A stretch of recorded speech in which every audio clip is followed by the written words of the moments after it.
여러분 안녕하세요. 채널 시모의 DJ입니다. 지난 영상에서 말씀드렸다시피 오늘부터 대략 한 달 정도는 금융 투자 데이터 산업에 대해서 살펴볼 건데, 영상에 들어가기 앞서 공지사항 하나만 다시 말씀드릴게요.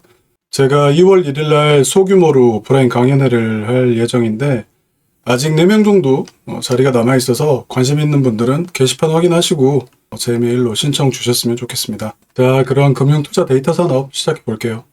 금융 투자 데이터 산업 왜 보느냐? 필요하니까 보겠죠. 우리가 일반적으로 투자를 할 때 많이 접하는 금융기관이 증권사나 자산운용사죠. 그리고 이들이 돈을 버는 방식이 거래를 중개하던가 아니면 자기 자본으로 투자를 하던가 또는 금융 상품을 판매하던가 이런 건데, 결국 중개, 상품 판매 이런 것들의 근간은 어디선가 생성되는 데이터일 거예요. 그리고 여기서 말하는 데이터들이 일반적으로 거래 내역, 그 다음에 금융상품 가격, 주가도 될 수도 있고, 그리고 나스닥이나 코스닥 이런 지수, 또한 기업 재무 정보가 될 수가 있겠죠. 결국 이런 것들이 우리가 접해서 알고 있는 것도 있지만 우리가 모르고 있는 데이터들도 되게 많아요. 쉽게 말해서 우리가 모르는 앞단에 무언가가 있는 거죠. 전문가가 아니거나 시장 참여자가 아니면 알 수 없는. 우리가 핀테크 얘기를 하는데 대부분의 핀테크들이 앞단에 우리가 모르는 무언가를 활용해서 사업을 하는 애들이 되게 많아요. 예를 들면 증권산업의 핀테크 대표적인 회사가 로빈후드인데, 로빈후드는 기존 증권사들이 주식 거래를 할 때 수수료를 부과하는 거, 이 부분에 대해서 불만을 제기하고 생겨난 업체예요. 그래서 무료 수수료다 보니 단기간에 굉장히 많은 사용자들을 끌어들였는데, 로빈후드도 결국은 돈을 벌어야 회사가 운영될 거잖아요.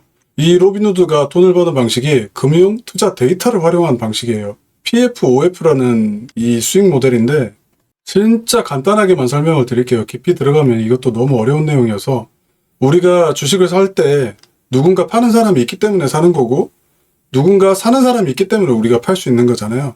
근데 가끔 이 매수와 매도가 매치가 안 될 때가 있어요. 여기서 말하는 매치가 안 된다는 이 시간이 1초, 2초, 1분 요 정도의 시간이 아니라 100분의 1초 단위예요. 그러니까 100분의 1초 단위로 매수와 매도가 매치가 발생되지 않을 때가 있거든요. 이 매치가 안 되는 이 찰나의 순간을 활용해서 돈을 버는 애들이 로빈후드고, 이 방식을 PFOF라고 그래요. 만약 여러분이 PFOF라는 게 정말 궁금하시면 제가 한 1년 전에 올려놓은 로빈후드 영상이 있거든요. 그때 로빈후드가 한 20불 정도 했을 때 올렸던 영상인데, 그 영상 내에 제가 PFOF 굉장히 자세히 설명을 해놨으니까 그거 보시면 이해되실 거예요. 로빈후드뿐만 아니라 은행형 핀테크들, 그러니까 개인 신용대출을 중심으로 하는 핀테크들 역시 기존의 전통적인 은행들이 활용하는 금융 데이터의 문제점, 이것을 파고들어서 본인들만의 영역을 구축한 애들이거든요. 그래서 이 금융 투자 데이터 이 산업이 굉장히 어렵긴 한데, 알아두면 나중에 여러분이 금융산업 투자하거나 또 핀테크 산업 투자할 회사를 발라낼 때 많이 도움이 될 것 같고, 또 이쪽 금융 투자 데이터 산업 쪽에 배당 귀족주, 배당 황제주들이 상당히 있습니다. 그래서 알아두면 이래저래 많이 쓸모가 있을 것 같습니다. 자, 금융 투자 데이터 산업. 그냥 편의상 제가 금융 데이터 산업이라고 앞으로 그럴게요. 제가 새로운 산업을 볼 때마다 가장 중요하게 생각하는 게 밸류체인이잖아요. 이 금융 데이터 산업도 밸류체인부터 한번 살펴볼게요. 보면 어쨌든 데이터니까 데이터가 처음에 생성되고 수집을 하겠죠. 이렇게 수집된 데이터를 저장하고 프로세싱을 할 것이고, 그 다음에 데이터를 표준화해서 사용할 수 있도록 가공을 할 겁니다. 이렇게 가공된 데이터를 가지고 분석해서 어떤 인사이트를 뽑아내고 정보를 제공하는 이런 업체들이 있을 것이고, 이런 인사이트나 정보를 가지고 아예 의사결정을 내리거나 의사결정을 내릴 수 있도록 지원해주는 이런 업체들이 있을 거예요. 근데 이 중에서 우리한테 익숙한 거는 데이터를 생성하거나 수집하는 영역. 왜냐면 우리가 주식을 거래하거나 선물을 거래하거나 채권을 거래할 때 거래소에 가서 거래를 하는데, 이 거래소들이 대표적으로 데이터를 생성하거나 수집하는 업체들인 거죠. 그리고 이쪽 부분, 우리가 주식 투자할 때 증권사 애널리스트 보고서 많이 보잖아요. 이런 것들. 그리고 채권 투자할 때 이 신용등급이나 리스크 같은 거 확인해야 되고, 우리가 ETF 투자할 때도 벤치마크가 뭐니, 인덱스가 어떻게 되니 이런 것들 다 확인하잖아요. 그래서 이쪽 영역하고 이쪽 영역은 굉장히 익숙한데 나머지 영역은 우리가 전혀 모르거나 익숙하지가 않는 이런 영역들이에요. 그래서 하나하나 자세히는 아니더라도 간단히 살펴보면 첫 번째로 데이터 생성, 수집, 저장, 처리 이쪽 영역들. 이쪽 영역에서는 주식, 채권, ETF, 선물, 옵션, 외환 뭐 이런 것들의 호가 자료들, 그리고 기업들이 발표하는 공시자료 또는 재무제표들, 여기 이런 데이터들, 또 기업이나 증시 관련된 또 뉴스들이 있겠죠. 이 뉴스 데이터들, 이런 데이터를 수집해서 저장하고 사용하기 편하게 분류하는 업체들이 이쪽 영역에 해당하는 회사들이에요. 여기 보시면 아마존 웹 서비스, 데이터브릭스, 스노우플레이크, 우리가 데이터 클라우드, 뭐 데이터 센터 이런 산업들 볼 때 굉장히 많이 봤던 회사들이잖아요. 이런 업체들이 주로 이쪽에 많이 포진이 돼 있어요. 이런 데이터 관련 업체들하고 여기 보시면 데이터를 생성하는 거래소 업체들, 이런 업체들이 대표적으로 이쪽 영역에 있어요. 자, 밸류체인상에서 그 다음 영역이 데이터를 표준하고 가공하는 영역인데, 전 세계 거래소가 한국에만 있는 것도 아니고 미국에만 있는 것도 아니고 웬만한 나라에는 다 거래소가 있죠. 그러다 보니 언어도 다르고 화폐 단위도 다르고 시간대도 다르고 이렇게 서로 다른 형태의 데이터들, 서로 다른 분류 기준의 데이터들을 한 가지 형태로 표준화시켜주는 이런 것들을 하는 업체들이 속해 있는 영역이에요. 예를 들면 우리가 나스닥에서 거래할 때 티커라는 거 있잖아요. 뭐 뉴욕 스탁 익스체인지도 마찬가지지만 애플의 티커는 AAPL인데 국제증권 식별번호는 US03783311005. 애플을 이렇게 또 분류를 해요. 우리나라에서도 삼성전자 거래할 때 삼성전자라고 이렇게 거래가 되지만 국제증권 식별번호를 보면 자 KR7005930003 이게 삼성전자예요. 근데 문제는 데이터가 생성될 때 이 기준으로 생성될 수도 있고 이 기준으로 생성될 수가 있는 거죠. 그래서 이런 데이터 표준화하는 업체들이 이거는 애플이구나. 그래서 애플이라는 하나의 카테고리 밑에 전부 다 이거를 태깅을 시켜주는 거죠. 뉴스도 마찬가지고. 뉴스 기사도 엄청 많은데 우리가 나중에 찾아보려면 못 찾잖아요.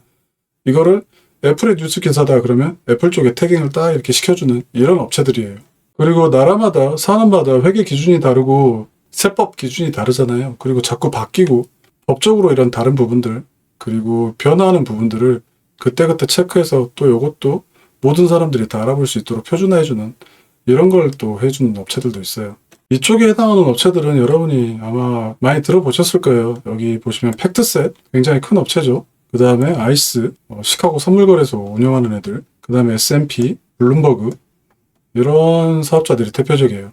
그 다음에 데이터를 분석해서 인사이트를 뽑고 정보를 제공해주는 영역, 이쪽으로 가면 회사들이 진짜 많습니다. 이 데이터 분석 모델링하는 회사들, 이쪽 보시면 우리가 아는 팔란티어도 여기 들어있고 MSCI라고 지표 만드는 지수 만드는 회사들도 여기 있죠. 무디스 신용평가하는 회사. 보면 이쪽 영역에 있는 회사들이 하는 일은 데이터를 분석해서 통계를 내거나 데이터를 가지고 AI를 학습시키는 회사들, 시나리오 플래닝하는 애들, 과거 데이터를 이용해서 전략과 성과, 리스크를 검증하는 애들, 이게 대표적으로 퀀트죠. 아무튼 이런 사업자들이 있어요. 그 다음에 리서치나 인사이트를 제공하는 업체들, 여기는 우리가 조금 많이 익숙하죠. 우리가 애널리스트 보고서를 보거나 또 산업 분석 자료를 쉽게 접할 수 있으니까.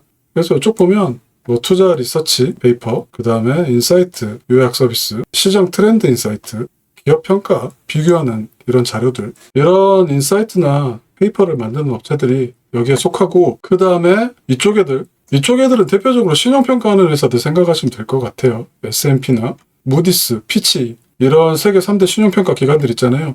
이런 애들이 이쪽에 해당해요. 마지막으로 인덱스나 벤치마크를 제공하는 애들, 이쪽은 회사 이름은 몰라도 우리가 인덱스나 지표는 많이 들어봤을 거예요. S&P 500이라든가 러셀 2000, MSCI 뭐 선진국 지수 이런 것들 있잖아요. 이런 지표나 지수를 만드는 업체들이 다 이쪽 영역에 포진하고 있어요. 자, 데이터 분석, 정보 제공하는 이쪽 부분을 살펴봤고, 마지막 남은 게 이제 의사결정 쪽이죠. 의사결정 지원해주거나 AI로 분석해주는 이런 업체들. 이쪽 영역은 요즘 AI 때문에 테크 회사들이 많아요. A3AI라는 이 회사도 테크 회사고, 그 다음에 팔란티오, 뭐 대표적인 AI, 에이전틱 AI 회사죠.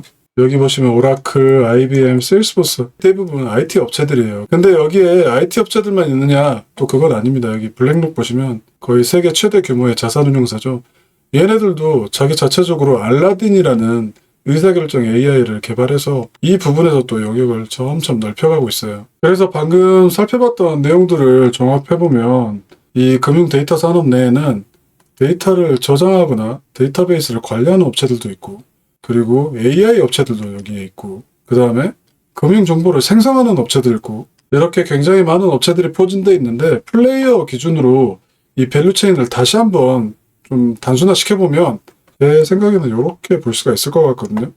데이터 인프라 저장 유통하는 애들, 금융 데이터를 생성하고 분석하고 뭔가 평가 자료를 내놓는 애들, AI 기반으로 의사결정을 하거나 시뮬레이션 지원을 해주는 애들. 이쪽 영역 같은 경우는 뭐 데이터 클라우드나 데이터베이스 관리하는 이런 산업들 분석할 때 보면 될 것 같아요. 여기 보시면 뭐 스노우플레이크, 데이터브릭스, 아마존, MS, 구글 뭐 이런 애들 있잖아요.